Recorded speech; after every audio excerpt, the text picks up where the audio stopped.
warahmatullahi wabarakatuh. Saya Robiah Hawadawiyah, mahasiswi Pasca Sarjana Universitas Mutakin Purwakarta. Di sini saya akan menjawab pertanyaan soal UAS yang diberikan oleh dosen pengampu mata perkuliahan pendidikan komparatif, yaitu Bapak Dr. Mempan. Langsung saja ke pertanyaan yang pertama. Di sini sudah saya tulis pertanyaannya. Yang pertama yaitu apa pentingnya mempelajari pendidikan komparatif. Betul, setelah saya belajar di mata perkuliahan pendidikan komparatif ini, tentunya sangat penting kita mempelajari pendidikan komparatif yang mana bisa kita lihat sistem pendidikan yang ada di negara-negara maju. Jadi dari situ kita bisa membandingkan dan juga kita bisa mengevaluasi pendidikan di Indonesia dan juga pastinya menerapkan apa yang baik dan yang cocok kita terapkan di Indonesia, seperti itu.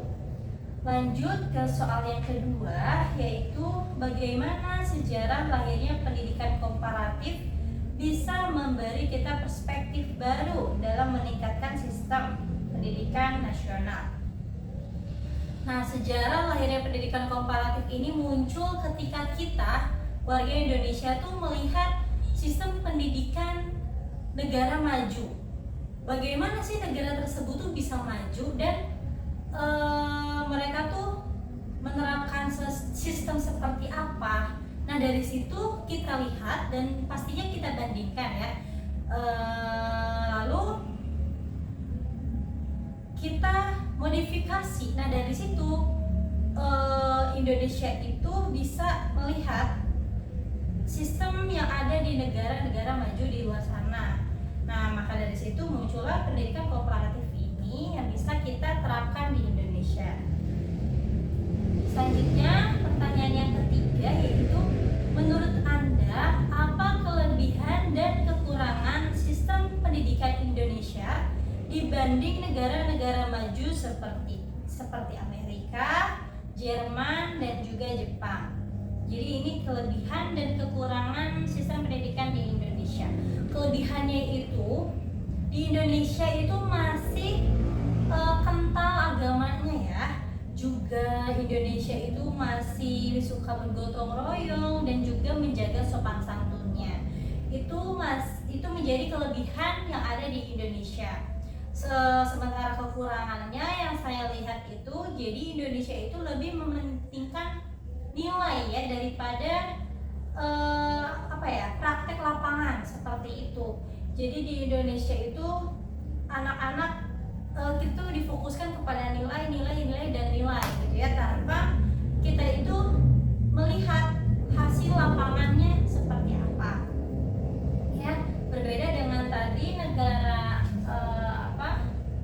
Amerika, Jerman, dan Jepang itu lebih menekankan sistem pendidikan yang lebih kreatif, inovatif, juga efektif gitu. Jadi tidak banyak teori seperti itu, mungkin yang saya tahu.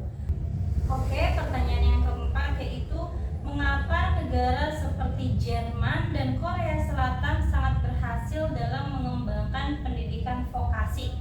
Apa yang bisa kita tiru? Betul, di negara Jerman dan Korea Selatan itu jadi fokus terhadap pendidikan vokasi. Kenapa? Jadi pendidikan vokasi ini tuh sama seperti SMK ya. Jadi bukan berarti orang yang memasuki SMK di sana itu tidak kuat akademiknya, akan tetapi dia itu langsung diprioritaskan untuk langsung bekerja di lapangan. Jadi di sana itu ketika setelah selesai belajar langsung diarahkan untuk kerja seperti itu.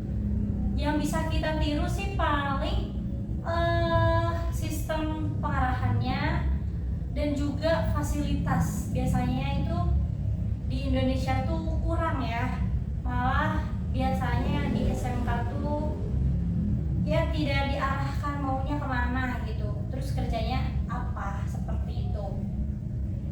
Selanjutnya pertanyaan nomor 5 yaitu apa yang membuat guru di Finlandia begitu dihargai dan dihormati, apakah mungkin sistem itu diterapkan di Indonesia?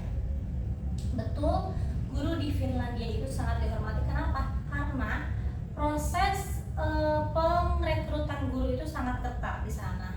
Tetapi juga tidak sembarangan yang bisa masuk.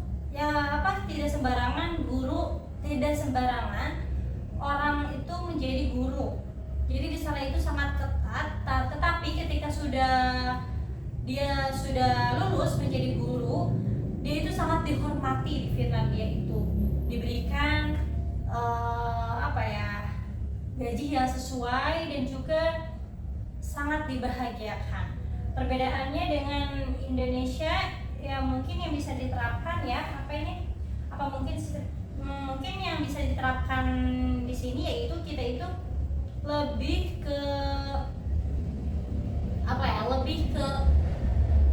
tadi rekrutmen guru itu jangan sembarangan, yang mana kan di Indonesia tuh sekarang ya banyak banget yang mana belum S1 saja dia ya hanya meluangkan waktunya ya udahlah jadi guru kayak gitu. Jadi jangan kayak gitu. Di Indonesia tuh bisa lebih detail lagi tentang perekrutan gurunya, juga ya memadai gaji pendidikan di Indonesia, karena ketika guru bahagia anaknya pun pasti akan ikut bahagia.